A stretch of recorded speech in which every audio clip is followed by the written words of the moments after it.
Bonjour à toutes et à tous et bienvenue dans cette nouvelle vidéo. Dans cette vidéo, vous allez découvrir des options très intéressantes qui vont vous permettre d'améliorer considérablement les photos que vous allez avoir sur votre téléphone cellulaire. Que ce soit des photos que vous avez prises vous-même avec votre caméra ou des photos que vous avez reçues, vous allez voir qu'avec ces options-là, les résultats vont être complètement transformés. Toutes les options que je vais aborder avec vous se trouvent sur le téléphone Samsung Galaxy et plus particulièrement dans l'application Galerie. La première chose que je vous demanderai par contre de faire, c'est de vérifier si vous avez la dernière version de votre galerie. Et pour cela, la première chose à faire, c'est tout simplement d'aller ouvrir le Galaxy Store. Vous pouvez soit aller le chercher directement parmi vos applications, ou sinon, vous pouvez aller dans la barre de recherche, taper Galaxy Store, et vous allez la voir directement ici. Ouvrez le Galaxy Store, puis après ça, rendez-vous directement sur la partie inférieure pour choisir Menu. Puis sur la partie supérieure, vous allez découvrir ici l'option Mise à jour. Appuyez dessus et vérifiez est-ce que Galerie existe parmi les applications à mettre à jour.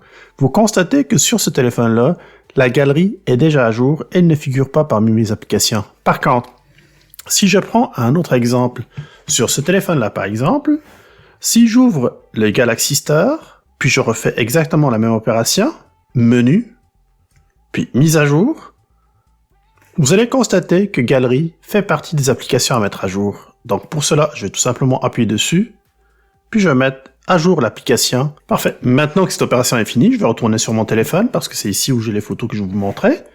Puis la première chose que je vais faire, je vais tout simplement ouvrir la galerie. Je vais me rendre dans le dossier. Vous pouvez choisir n'importe quel dossier parmi ceux qui existent déjà sur votre galerie. Je prendrai en particulier le dossier Québec Test.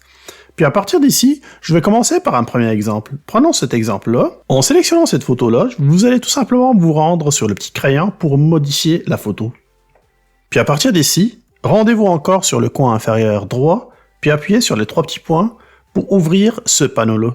Vous allez constater qu'il y a plusieurs options qui vont apparaître. Je vais vous présenter quelques options qui ont vraiment attiré mon attention. La première, c'est l'option couleur de zone.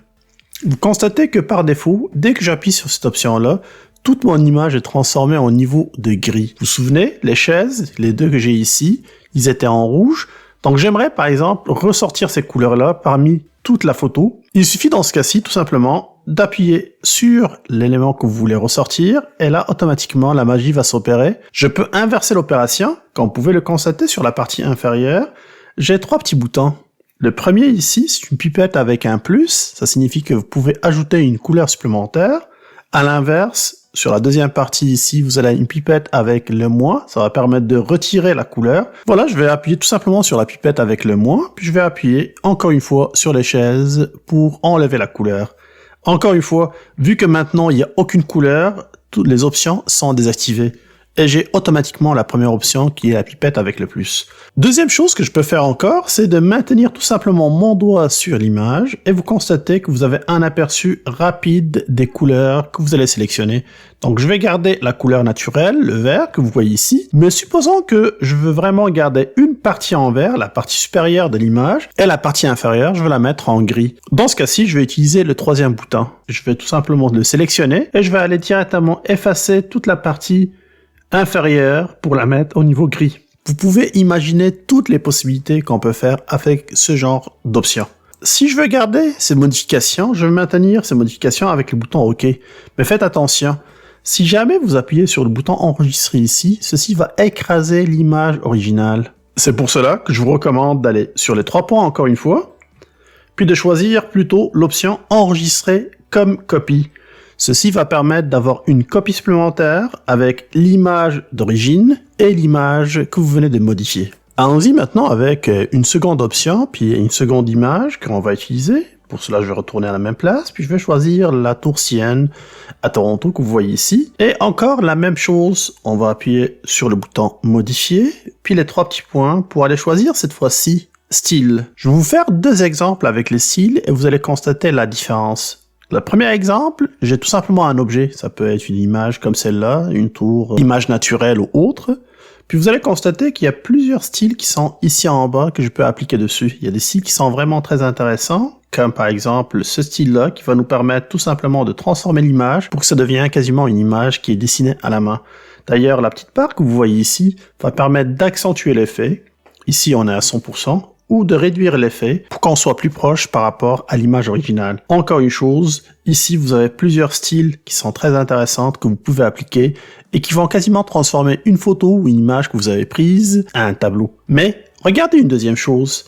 Si j'annule ces opérations-là, puis je vais choisir une autre image pour vous donner un second exemple. Je vais prendre cette image-là pour vous illustrer le deuxième exemple.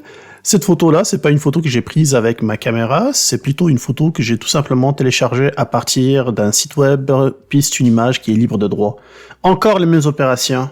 Appuyez sur modifier, le petit crayon ici en bas, les trois petits points, puis choisissez style, et vous allez constater quelque chose de différent par rapport à ce qu'on a vu tout à l'heure. Regardez par vous-même. Je vais prendre l'option qu'on avait choisie pour la tour, vous vous souvenez tout à l'heure. On a le même effet qui est appliqué, sauf que cette fois-ci, si on regarde sur la partie inférieure, juste ici, au-dessus du bouton OK, vous allez voir qu'il y a comme un petit encadré avec un portrait dedans. Ça veut dire que l'intelligence artificielle de cette application-là est capable de pouvoir repérer sur une image la présence d'humains. Ici, juste en appuyant sur le portrait, vous allez constater que ça va le faire complètement ressortir de la photo, puis on obtient un effet qui est complètement intéressant.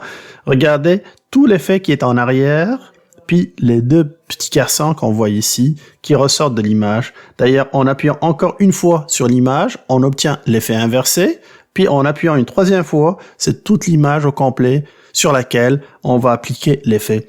Encore une fois, vous pouvez vous amuser avec la petite barre en bas pour pouvoir réduire l'intensité de l'effet ou, à l'inverse, augmenter l'intensité de l'effet. Regardez un autre exemple. Cette fois-ci, j'essaie un peu de compliquer la situation. Prenons cet exemple-là, je vais avoir une deuxième image dans laquelle je vais avoir cette petite fille, sauf que, comme vous pouvez le constater, il y a d'autres personnages qui sont un peu plus en arrière. Donc si maintenant j'applique les mêmes opérations en appuyant encore sur modifier, je sais, je me répète, mais c'est pas grave, puis en appuyant sur style, même chose, je vais faire encore une fois le style de dessin, puis à partir de là, je vais appuyer sur le portrait. Eh bien, vous constatez ici que sur la partie supérieure, les deux bonhommes qui figurent en arrière, que forcément, c'est pas ces personnes-là qui m'intéressent, mais malheureusement, l'effet va permettre aussi de les afficher. Ne vous inquiétez surtout pas avec ça. On a un petit bouton ici qui va nous permettre de pouvoir dessiner aux alentours de ces personnes-là pour pouvoir les retirer. Puis par magie, regardez, il suffit que j'appuie sur le petit bouton, puis j'entoure ces deux petits bonhommes, puis automatiquement ils vont disparaître. Et là, j'obtiens l'effet escompté, l'image est parfaite, et je peux l'imprimer ou l'utiliser pour d'autres effets. Dernière chose que j'aimerais partager avec vous, est toujours à la même place, et cette fois-ci, je vais revenir sur l'image de tout à l'heure. Si jamais vous prenez les photos, puis vous n'êtes pas satisfait des résultats, genre la couleur n'est pas aussi brillante que ce que vous souhaitez avoir, eh bien, vous pouvez corriger ça facilement. Modifier l'image encore une fois, appuyez sur les trois petits points, et cette fois-ci, vous avez ici mélange de couleurs. Cette option-là va vous permettre tout simplement de choisir une des couleurs qui vous sont disponibles sur la barre inférieure, ou vous avez la pipette pour pouvoir choisir vous-même la couleur que vous voulez jouer dessus. Exemple, si je prends la pipette, puis je viens tout simplement sur la verdure, je vais appuyer dessus, il va détecter automatiquement la couleur, puis à partir de là, je peux encore jouer sur l'intensité de la couleur. Comme vous pouvez le constater, je peux la rendre plus pâle ou je peux la rendre encore plus accentuée. Ce qui fait, on a toujours la possibilité d'améliorer la qualité finale de la photo avec un simple traitement. Je trouve que toutes ces options qu'on vient de découvrir ensemble avec la galerie, ce sont des options qui existent déjà. J'en ai vu plusieurs personnes qui téléchargent des applications quelquefois gratuites ou payantes, qui permettent tout simplement de jouer un peu plus sur la qualité, mais on a des outils qui sont déjà disponibles sur notre téléphone, alors pourquoi s'en priver? Voilà, cette vidéo touche à sa fin, j'espère que vous avez apprécié son contenu. Si c'est le cas, n'hésitez pas à liker la vidéo, de la partager aussi. Si vous n'êtes pas encore abonné à Québec Test, abonnez-vous à Québec Test et activez les notifications. Je vous donne rendez-vous ce samedi avec une vidéo fort intéressante sur la sécurité des téléphones Android. D'ici là, je vous dis excellente semaine, puis on se retrouve très bientôt. À plus!